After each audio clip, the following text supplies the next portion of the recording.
ఇప్పట్లో ఎన్ని హార్ట్ బ్రేక్లు అయినా చెట్టు కిందకి వచ్చి పడుకుంటాడు బాబు వాడు. ఆడుకునే ఉండదు ఉండదు మళ్ళీ ఎట్లా ఇంకోటి నాడతావా నువ్వు పెద్ద నీ పెళ్ళి ఆడుకుని రాదా ఇంకో పెద్ద చెట్టు 30 ఏళ్ళ చరిత్ర ఉన్న చెట్టు. ఎప్పుడో మా బాలన్న చిన్నగా ఉన్నప్పుడు వేసినారు ఆ చెట్టుని, పైన వెళ్ళి కొట్టేస్తున్నారు ఇల్లు కట్టాలని చెప్పేసి.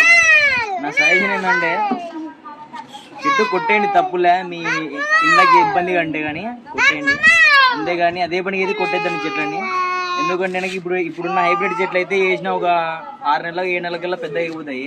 కానీ ఇట్లాంటి చెట్లు పెరగాలంటే కొన్ని 10-15 సంవత్సరాల పడుతుంది మినిమం. కాబట్టి వీలైనంత వరకు చెట్లను కొట్టేద్దండి, అదే నా విన్నపం.